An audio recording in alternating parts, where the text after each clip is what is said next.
So we're in Lonavala right now at a different location. Earlier we were at Pavna Lake. It's part of Lonavala, I think, like a little ahead. Part of Lonavala, but like the outskirts. Yeah. I think so too. Yeah, but this is like proper Lonavala. And it's Sianna's birthday today. She turned 24. And we just spent the weekend, not weekend, like the past 2 days, in Lonavala. This was very spur of the moment decision, like coming to Lonavala, but we've been planning it for the longest time. Yeah, we just wanted to go somewhere, and Lonavala just like was one of the something that fit in our budget basically. Yeah. But we've had such lovely conversations, we've had such a beautiful time together, and I'm just so fulfilled, so nourished. Same. My soul is like really recharged, I feel. Same. After this. Even I feel like very liberated, very rejuvenated. Yeah, it's just very light and all those things. So we thought we'd just share some of the conversations that we've had with you all. I don't know if it's gonna end up coming as valuable, but we just wanted to share some of the conversations that we have, hoping that like show a side of us that is not so like put across through the outside. Not even to our own friends or like the people who know us. It's just something that two friends on this journey that just happens to like coincide, and we end up talking about these things that like just happen in the moment that you never even imagined that we would talk about these things. And to me it's kind of crazy because we met at work and we didn't bond as much earlier, but it's like blowing my mind how much we've connected in just the past 2 days. After work, right? And it feels like we've just been together for 2 days, and feels like we've been like talking for more than 10 days. We've been together for 10 days and such like deep, nourishing conversations. So I'm really happy, and I look forward to having a little more time in the future, like more trips. But anyway, this video is all about conversations between two friends, and we hope that you enjoy it.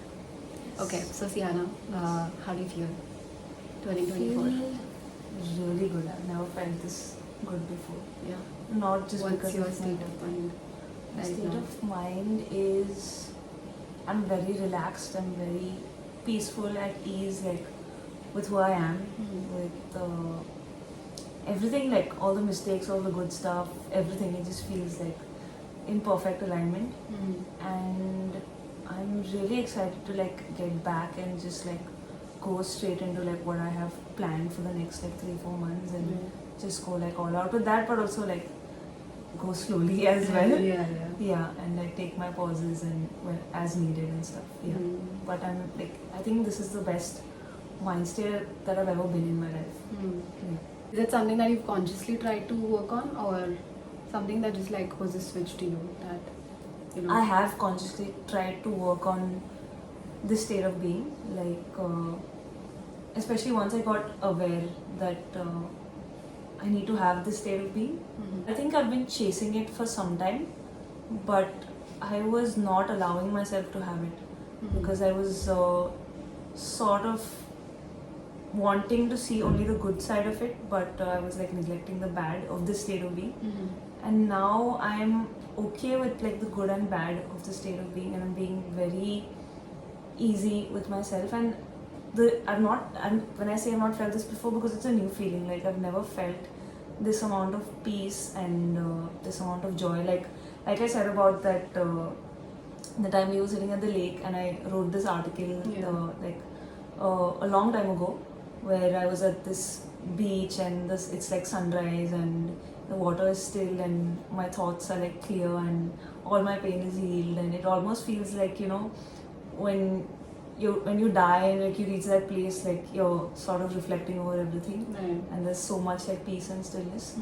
And yesterday when we got to that place, and even before that my mind state has been like that peaceful, but when I saw that lake and all those things, that exact article and that thing that I wrote came to my head, and I was like, I feel like that now, and I didn't expect to feel like that. Like I just stopped chasing it. I think I just accepted like everything that is as I am. Do you think that stillness, like being still, makes you realize these things?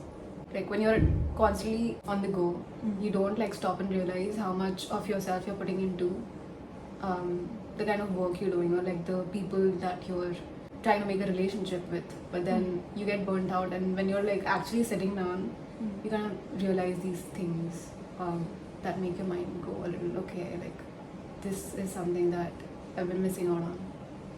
The stillness. Yeah. Yeah, I do feel that, but just very recently I realized that I was like racing at the speed of light, and I don't know what I was racing to.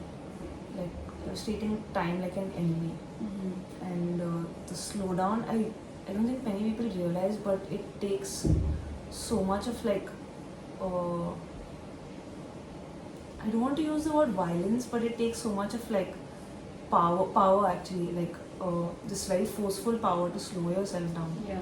Whereas it's easier to like charge. Right.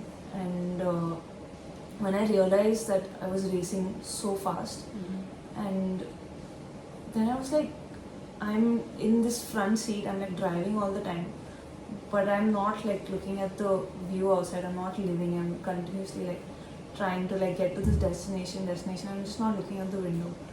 And then I was like, but I'm so grateful to be like part of this human experience and feel all of it.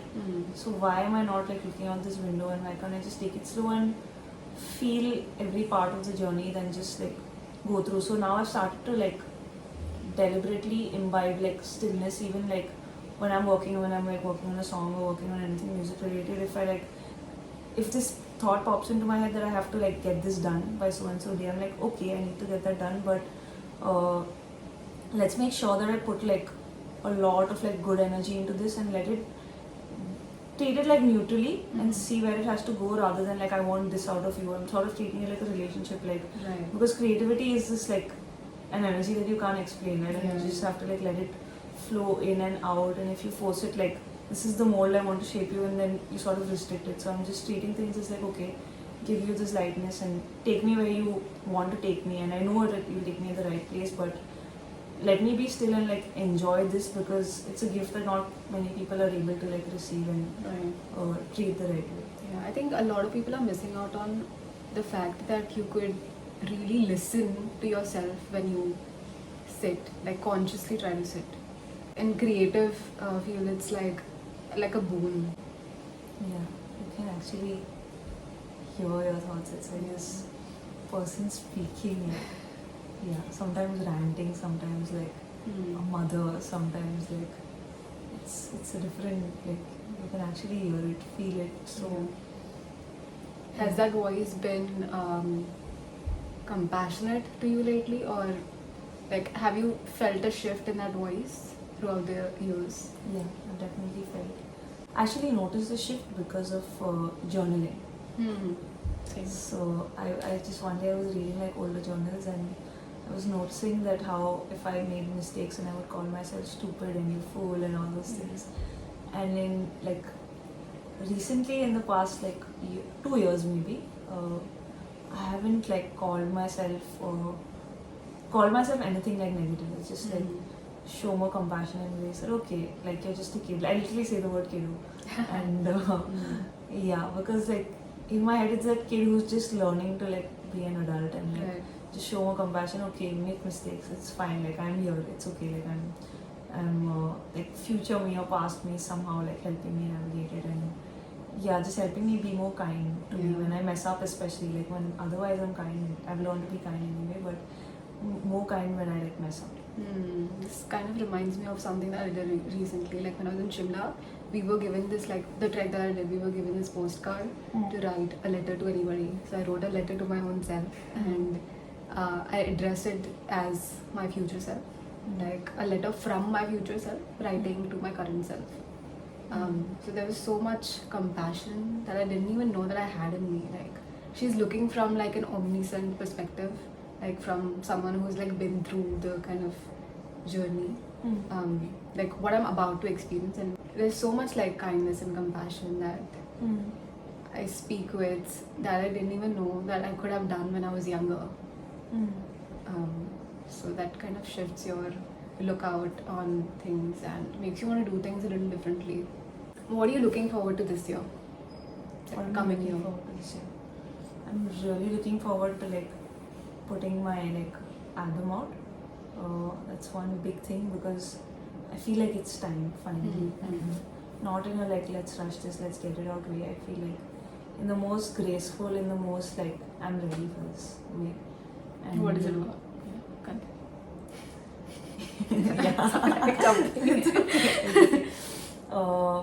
Yeah, I finally feel like this is the moment, and I've lived through those emotions and I've come out on the other side of the tunnel. So it's a story that I really want to tell. Yeah. Can you tell a little bit of the story? Like, what is the album about? It's about when I was writing it, I didn't think like this would come to like this conclusion, but it's about the stages of like breaking up and how you're trying to make sense of it in your head, but you can't make sense of it when you're like in that in that whirlpool. There's this I don't know. Are you a Murakami fan? I've not read his work. There's this like in Kafka on the Shore. There's this like I don't remember the exact quote, but there's this like thing about when you're in the storm, you'll come out of the storm and you'll be like another person, and you'll never like be able to see the same again. And yeah, it's like he's said it really nicely. I can't say it so poetically.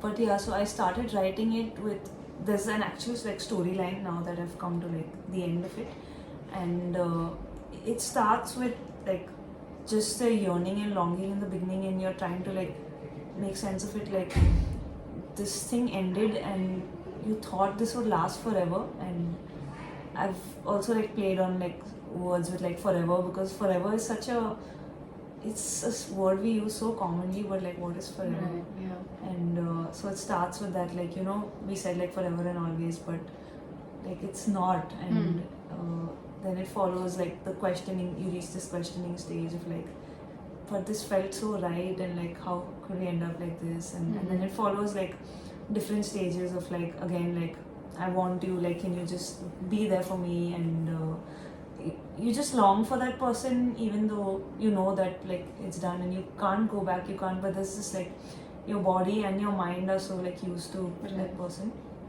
And then like and then it reaches to a point of like frustration, and then I had those songs, and I didn't want to put out a piece of work that ended in like agony or confusion though. I wanted to like celebrate breakup.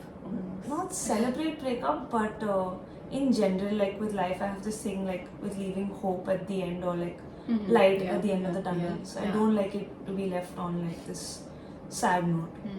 So it was not feeling complete, and I was trying to like again make sense of it. So then after some time I realized that how over this person I am, in not in a negative way, not in like in the most neutral way. Like I could stare at the person's eyes and be like, I don't feel a thing, but I have like, I wish like the best for you still. Right. There's no like feelings attached, there's no pain, anything, but it's just like general love flowing. Okay, like thank you for giving me so much, thank you for like all those lessons, but like this is done, and I'm over this. So exactly like one day after seeing the person, I wrote the like last song the next day, and that's the song I've written, like the fastest song I've written, and it just came like the words just like flowed through.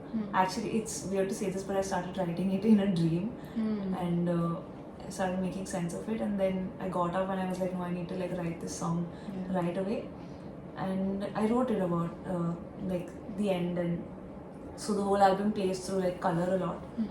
And the last song is called Color Me Out, and how when you're in love everything's so like bright and colorful, and then everything starts to seem dull in a breakup, and you even like dim your lights a little bit because that spark is gone and the life force like dies out.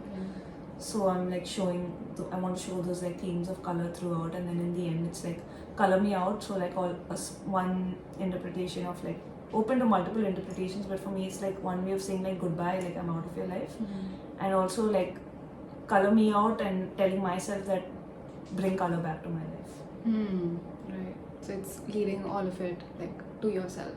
Yeah. Or that is leading to yourself. That's why in the last song also like everything is first person, and it's like I'm talking to like myself. That it's just been me, like things ended, you moved on. But I've been driving myself crazy for these like 2-3 years and been like, okay, maybe this situation will happen, maybe like you still think of me like that, maybe we'll like talk in few years or something. And You still have that bit of hope. And yeah, I was driving myself crazy. And then once the switch and realization just happened, it was like, it was just me. Like the other person was not even new. I was trying to force it to be there, trying to just. Like, when do you feel like you're over that person? For me, it was this moment of looking in the person's eyes. Or what led up to that? Is it something that the kind of work you've done on myself? Yeah, definitely, like part reason. Also, I knew that this wasn't like something that was meant to be, even though it felt like it was something that was meant to be. I don't know what these, like how two people are supposed to, like how it feels right and how all those things are, but it wasn't good for me. And I know that I wasn't the best version of myself while that situation was on, and even post that situation. When I started feeling like this is the closest like thing that feels me, and this is how I'm actually feeling myself, and I feel like I'm better. And then I was like, I would never go back to that. right. But there's obviously still like memories attached, and all these things attached just make you be like, okay, what if it's different now, and I'm a different person now, and what if like you see potential in the person and yourself, you fall in love with potential rather than. And I started to crave or like want another version of this person that didn't exist, which I was chasing that and hoping for situations. And I was like, by the end, I obviously saw the person, and I was like, the cycle started to happen again, like, okay, wanting, yearning again. I'm like, no, I can't, I have to like color me out. And then I was like enough of this, I can't like put myself through the same thing again. It's like it's lived its time, it's lived the pain, it's gotten everything done, and I have to like move on from this now because it's like time for me. And There's a saying that goes, some people are good for your heart. Some people are good for your heart, and some people are good for your art. But I feel like certain people come to your life at a certain period of time to like teach you something. Even if it feels so right, even if it feels like it couldn't get any better, the more you try to hold on to that feeling that, you know, that this is the person for me, the more it's gonna feel like, I don't know, that's what I think, like certain people just come in your life to teach you something, mirror parts of you that you didn't recognize in yourself. Probably. Right. Yeah. Showed me a lot of patterns for sure. Yeah. What is that one red flag you look for now that you've been through the hardship? And people. One red flag I look for. I mean, no, what's one red flag you avoid? Holy shit, yeah. I mean, it's hard to like see any green flags lately, honestly. I agree. It's like people walking in red flags. Yeah, but I've met some like really good people also. But I think one red flag that is a like big bummer for me is honesty. Like a person being dishonest. I have this thing where I can really tell if a person is like honest even with themselves, and you can just see through and just pretending to be. Yeah, it could be like a very tiny thing or something really big. But yeah, honesty and actions not matching with the words. This is a big one for me as well. Yeah? Yeah. Did you like go through something? I did. Yeah. So I was in a toxic relationship for the past, it has been like about 5 years now. And I've been single for that period of time. But like while I was in the thick of it, I kind of had this like pattern of forgiving, something that I would not be okay with before going into the relationship. You're sometimes so attached to that person that you feel like, okay, if you know they're apologizing, they'll come around. They're saying so much that they won't repeat the mistake again, but then they do, and then it's bigger the next time, and then they come up with even bigger excuses that, you know, it won't happen again, but then keeps repeating. And so there's this pattern of like this loop that never ends. So the words never align with the actions. How long have you been single for? Now, after the breakup. Have you seen that that meme, the real meme of this person, like how someone is actually single, how many times they're deleting dating app and Oh, installing yeah. again? Yeah. Yeah, I've got into like almost like starting of something twice or thrice after that, but I've been single since 2020. What are your thoughts on like dating apps? My thoughts on dating apps. I'm trying at this point in my life to take the good out of it than the bad.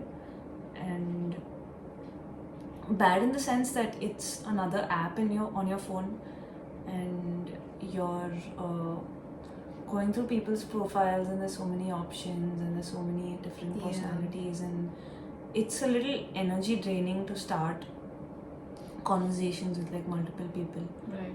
And just because you're investing like energy in yourself, right? So it just feels like it gets a little tiring if it's like done continuously. So you need to like, okay, and plus they're all like, everyone's strangers, so you don't know like who's coming from where. And I'm talking about like mind state, and for me, like I'm very sensitive to like energy. Yeah, same. So I'd be like really careful and making sure that I start conversations only with someone like I might really be attracted to like mentally or physically, and not just pointless stuff.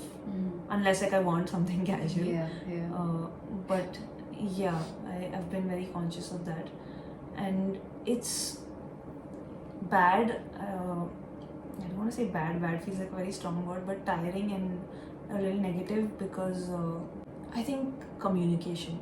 Like people are not sure about what they want, and I get like going with the flow. Even like I'm up for that, but just having like some broad idea of like this is what I could be looking for, and just something that, and if you happen to like feel those things, like communicate those feelings that okay, like I thought this was like what I wanted, I thought I was feeling this, but like this is not Ghosting? it. Are you talking about ghosting?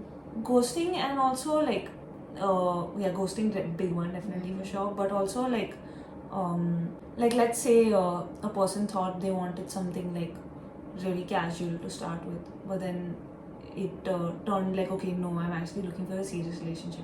Or vice versa, like you thought that you're ready for a relationship, but then you're like, I just feel like I want something casual. So to like say that, especially if you develop a connection, or it's like you transition from the dating app, right? You talk a little more, and then you start to bring in the person into your life, like in small ways, like maybe texting person. Texting. Like when it's in the dating, when you're talking on the dating app, it's like a different world altogether there. So yeah, just making sure to like communicate better, even if it's like straightforward or honest.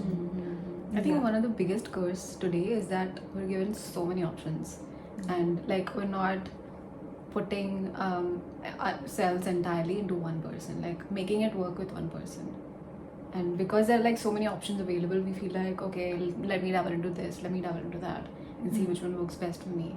But the fact that you had a connection to begin with is a proof that you vibe with that person probably. And the more you get to know them, unless you like try to like go deeper into the conversation, you would know what you might get out of it. Right. So like kind of is a bummer for me personally to like go through the whole thing of like switching from one person to another, because I just can't seem to do that. Like I'll go all in or nothing. Right.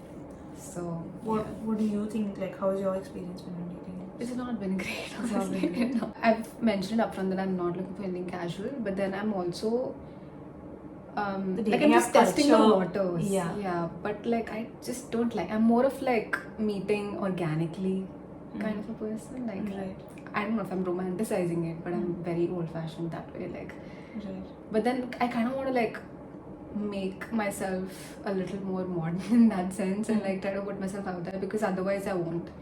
Like I don't go to a proper office, so then how will I end up meeting people? So I'm kind of forcing myself to do in that. that conflict a little bit.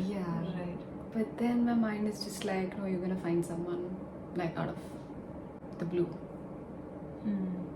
So You still seem like a little skeptical. I am, like I am. when you said it, you're like, I hope I find someone then. yeah, I feel like they're just gonna come into my life out of I nowhere. don't know, right? Wishful thinking. What do you find the most attractive in people? In your partner? Something popped into my head, but I'm not gonna say No, that. say it, say No, it. I We can't. need the tea. No, it's not about tea. It's just So- about I'll tell you later. But like stimulating conversations. Yeah. Yeah, like conversations really get me, and in friendships and like romantic relationships, if I'm able to like hold a conversation about the randomest things, even if it's like from something very mundane to something like really deep or something really funny, but conversations are like a big attractive thing for me. And the other person being like really passionate about what they're doing, like giving like all your heart to like your purpose and your work, and also like balancing things out. Yeah. But like really being passionate about what you do, and having a sense of individuality and knowing like who you are, and that's like a big turn on for me. Right. What about you? So for me, it's changed over the years. Earlier, I used to be physical, like plain physical. Then it got to a point where I was intellectually attracted to someone, like having intelligent conversations with someone. Right now, it's emotionally available people, like people who are like emotionally aware of themselves, to make sense of the world around them and their own emotions, and also people who are committed to their own growth. This is also another thing that I would like add. Yeah, because it like trickles onto like into the relationship. If they're committed to their growth, it kind of makes you want to work on yourself as well. It's not like you gain inspiration from them for sure, but like the other person also has to have a life of their own. Like something that they do for their own self to like grow continuously, whether at work, whether at like whether it's self-improvement, like whatever it is. So yeah, that's what I find most attractive. What's the most uncomfortable truth that about love that you have had to find the hardest way? I haven't thought about this very deeply. The most uncomfortable truth. I think closest to like uncomfortable would be that but this again turned me to like rather look at it as a good thing that this person is not there to like fill your void or complete you. Right. And because you sort of expect like this mold that you expect, like especially the pressure we put on romantic relationships to the partner to like whatever, fill your void and complete you and all these things, that it doesn't like, if this person is there doesn't mean like your life's sorted. And many people think that like, okay, this person comes in, I'm gonna be like You're gonna be fixed. You're gonna be fixed. It still takes like a lot of work. For me, it was that the realization that what you're looking for in a partner is something that you've been avoiding giving to yourself. So I had this pattern of like wanting to be validated, to be seen and heard, but then I realized that I wasn't doing that for myself for the longest time. Like I massively lacked self-worth, and so I would look for validation in the smallest of things, and you know, then like also while we were talking about attraction, I recently had this realization that I have not felt attracted to anybody in the longest time, but like when I do, it's usually towards people who are emotionally distant or like emotionally unavailable. So when I was in that moment of like trying to chase that person, I kind of stopped myself and asked myself, am I really attracted to this person because I want to be with them, or am I attracted to this person because they are kind of affirming this pattern that I have had? It like feels familiar, and it feels does this feel very familiar to me? And like that was like a massive like hit for my system, because when you're healing, you feel like you've healed. Like it's been, time does not heal, I feel. it only puts distance between you and the trauma, but it's the work that you put in throughout, and sometimes it just pops out of nowhere, and you feel like, why didn't I not think of this before? So for me, it was the realization that I've been repeating this pattern the longest time, but then it's awareness that, okay, wait, this has been going on the longest time, but to even be aware of that is a lot of work, and to not consciously then do it, to not chase them. Right. It takes a lot out of you. Yeah. Because your body is doing these like whatever chemical things and like just okay, but like now you're doing this, I'm more attracted and stuff. But like then you're like, it's okay, you need to like, this is just your body, something your body is used to. It takes a lot to like listen to your sane mind that tells you that this is right for you, but then it's so easy to like give in to the temptation of what your like hormones or like your like to go in the direction of where you've almost been trained to like go. Right. Feel like your body drives your mind more than your mind drives your body. It's easy to give in to like the bodily reactions than to let your mind be like, no, this is just wait. So when I realized that, I was like, okay, so now I've started to see it like,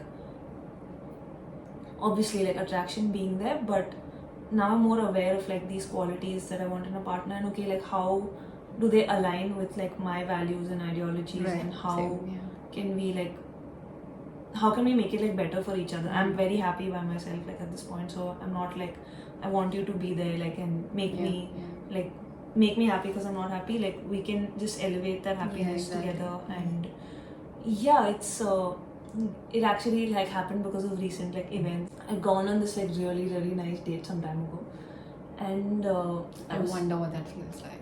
But go on. Same, I wondered too until like I had it. And I hadn't too been good to like, be true. Not too good to be true, in a very like it was like the perfect balance of like, you're not touching that thing that you have in your head of like, oh, this is such a great date, but also like close to reality that we're not like flying too high. It was so it was heavy. And I never knew like what that feels like. So I remember like after the date, and I was like, I've had such a good time and stuff, and not like in the mind-boggling way of like, okay, like I'm crazy about you sort of anything like that. It was like I had such a good time, and it felt so good to be like with this person and spend time with this person, and it didn't feel like a first date. And I was feeling happy, and I'm like, I don't know, like something feels off. I'm like, why does something feel off?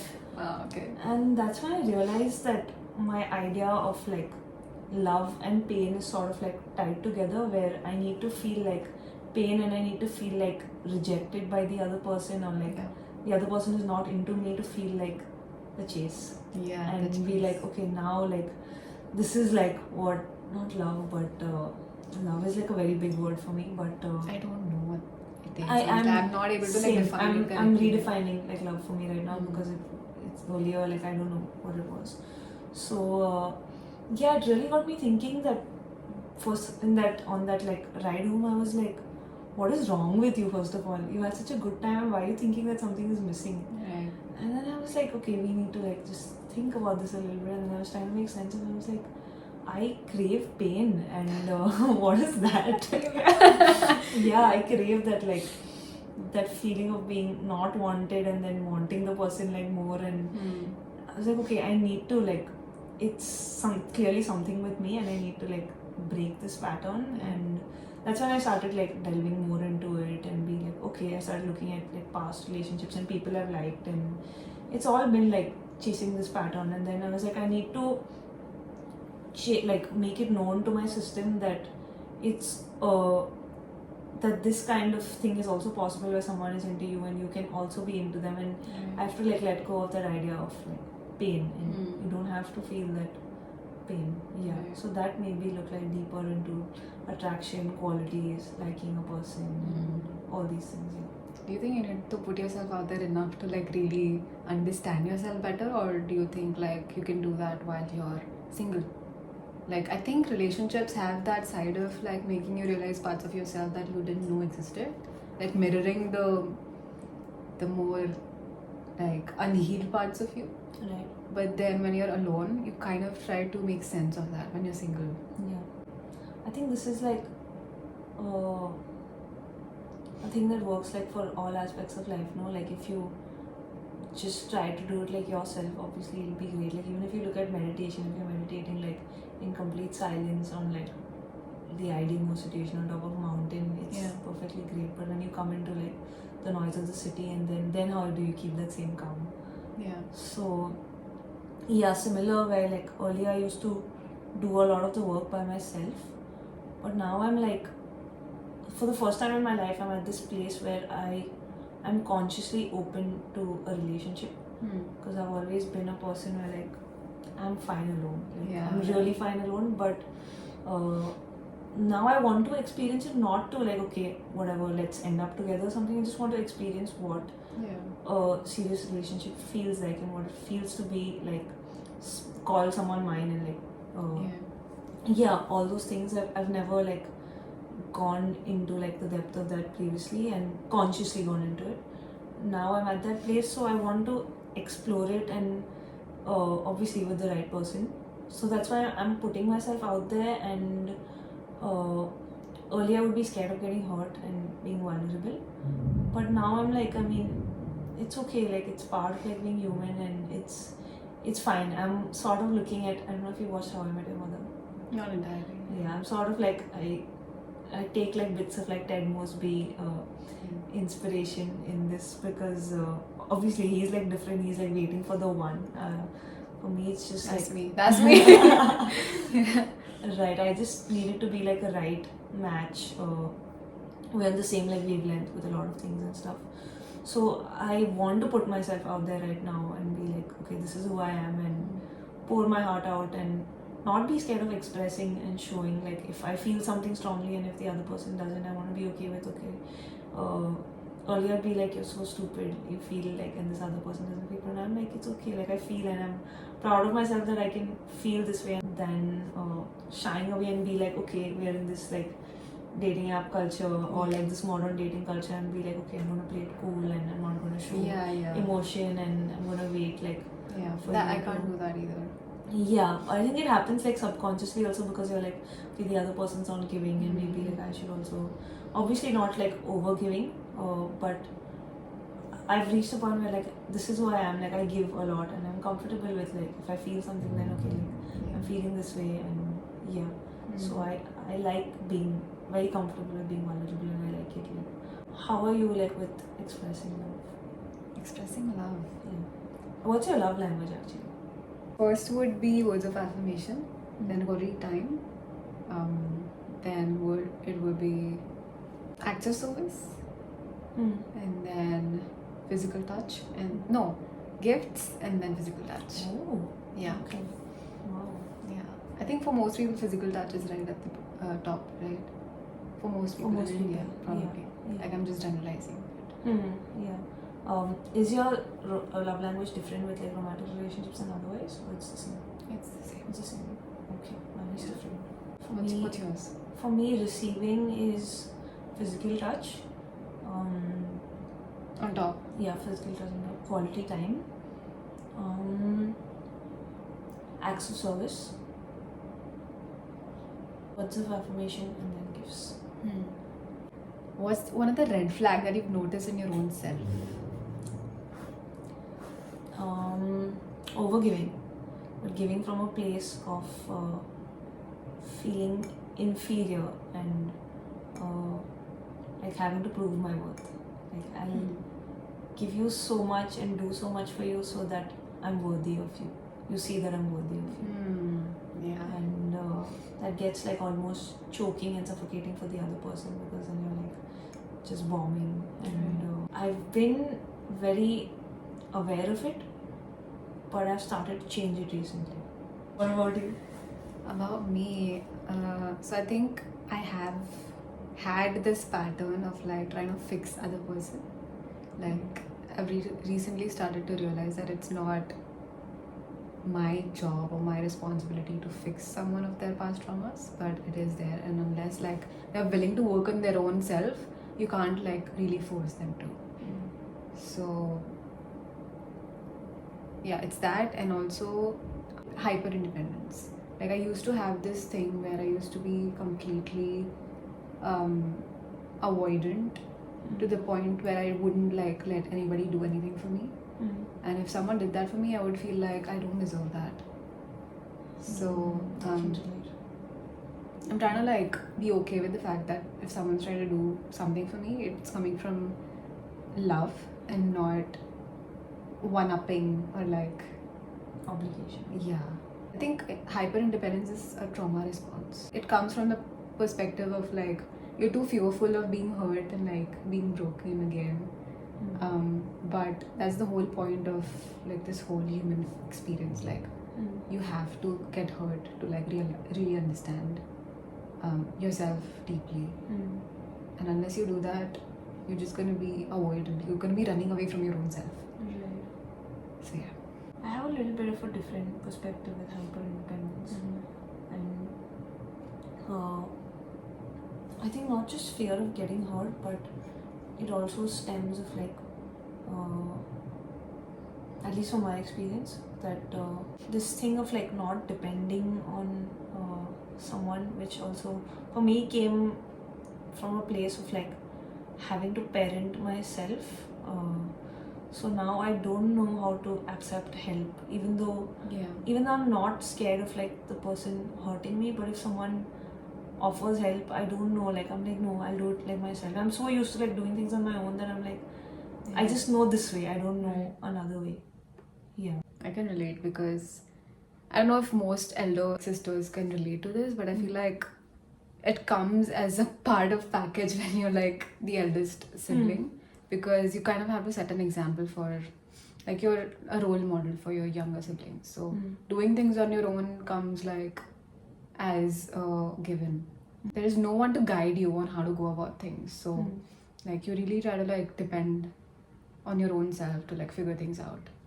What are your thoughts on like modern dating culture, in the sense that like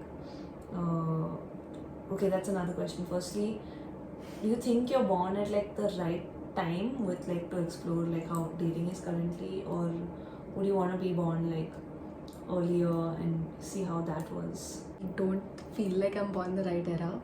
Okay. I feel like I was meant to be born in a time where people actually made effort to like let the person know that they really love them. I'm not talking about the grand gestures, but like while in school as well, like we used to like pass the chits to let the person know. It's kind of like a way of expressing your love, but also not being scared for others to know that you kind of like have a thing for someone. Like this person, right? Yeah, you know, earlier you never had phones.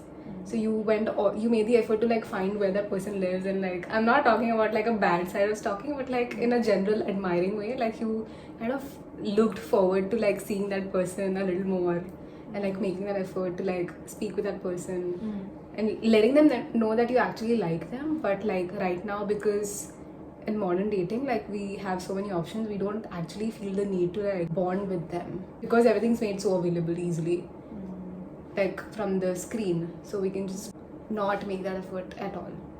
I think one of the pros of modern dating is that we can meet people regardless of the fact that whether you are romantically attracted to that person or not. Like you can build connections. Right. You could just be a friend with that person. But you would still prefer being born in the previous era? Yeah, for sure. Like effort is a big green flag for me. And I don't see that.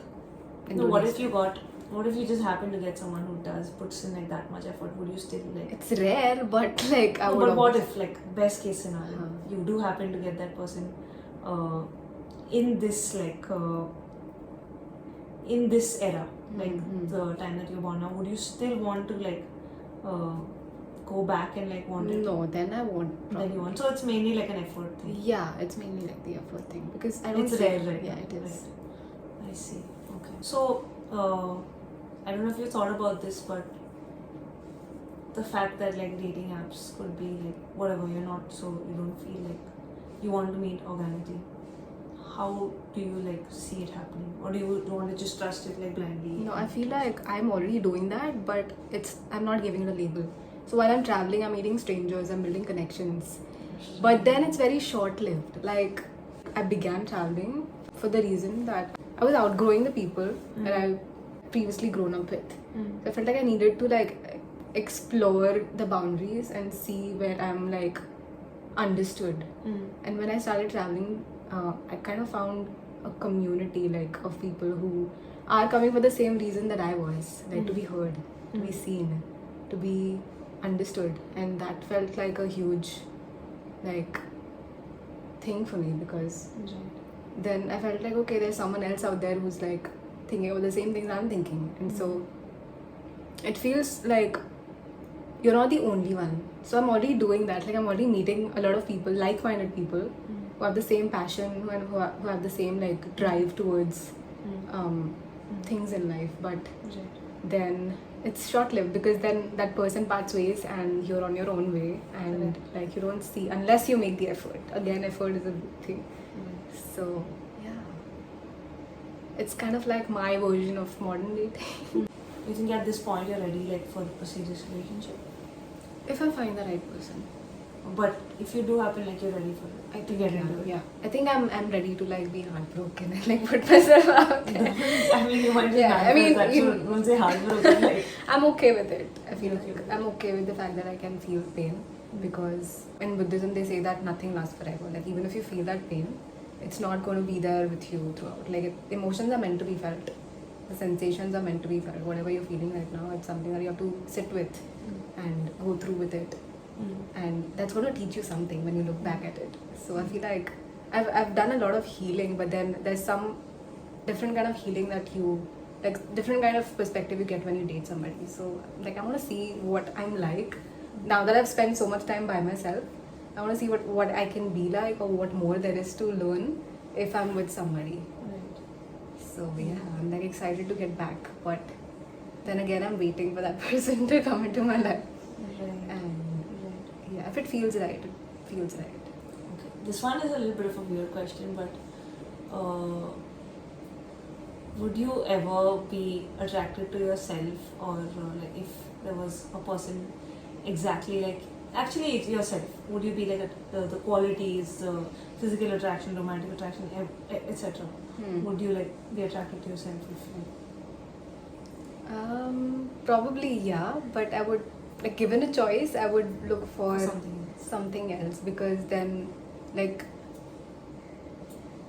I want, so in a relationship I want someone who's like better than me in some way, whether it's through the work that they're doing, or like emotionally more aware than I am, so then I can learn, you know, I'm kind of selfish in that way, I want to say, because like I want to see where I can gain a little value from that, but also give something I'm also learning along the way. So someone who's like a little better than me probably in some way. Interesting. Yeah. Very interesting. What about you? Would you find yourself attractive? Wow.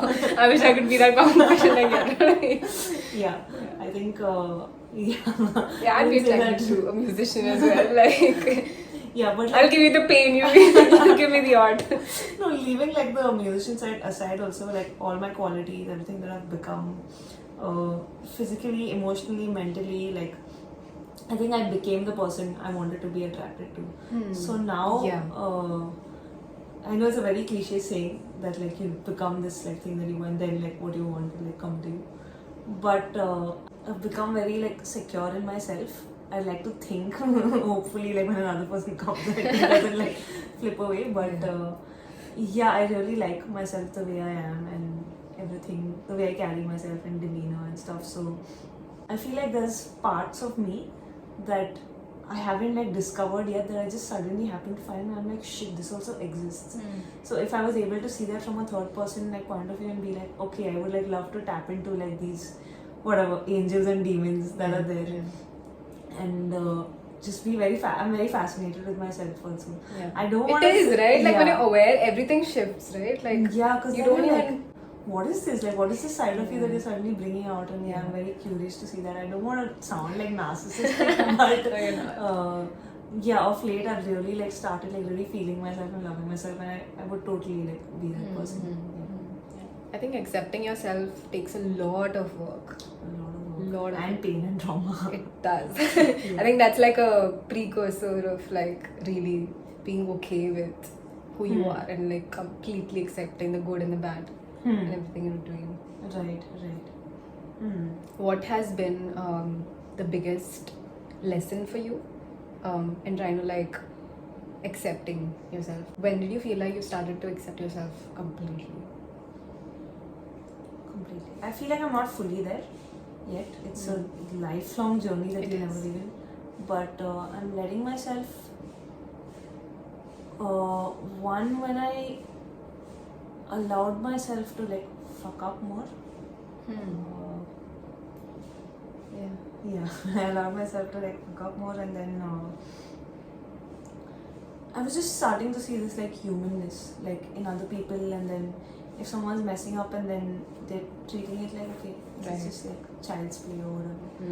And then just giving myself like that, okay, I can screw up, like I don't, you have this thing that you just wake up and you have to look good, right? Right, yeah. And like okay, like see the journey and see the transformation, and I want to go through that rather than just being this like perfect. And when I give myself that space to be, I feel like it allows my humanness to thrive more than this like Instagram version or social media version that people like perceive me to be.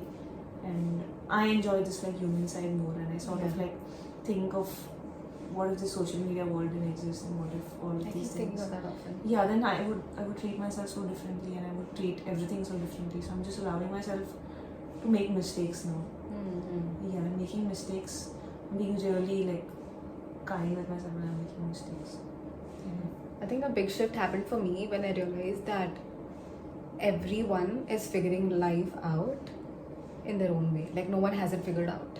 Like even the people you admire, even like the most perfect people that you see on screen or in person have not figured life out. And they're just winging it. They're just like, you know, going through life trying to figure it out themselves, even if you feel like they're already there. So it kind of puts the pressure off of you that you don't have to Have it all figured out. Yeah. Like everyone's in the same journey, and like again I think I'll agree with you when you said that like you're okay with fucking things up, because I've had this perfectionist tendency where I feel like I won't put a piece of work out there if it's not perfect. And now I'm coming to a point where I'm feeling like it's okay if it's not perfect. Who's judging? Who's the judge? You're the biggest critic that exists. Correct. And like and people like, will judge anyway if you put out or don't put out. I think I've started to accept myself in that, in tiny ways, by trying to tell myself that it's okay to not have figured out. Everyone is going through the same journey. Okay, and with that we end this video, and we hope that you enjoyed this conversation. Hopefully there'll be more, and there'll be more deeper, intense conversations with this lady. So yeah, I hope that we were able to give you something, some value from this video, and we hope that you enjoyed this. Okay, until next time, bye.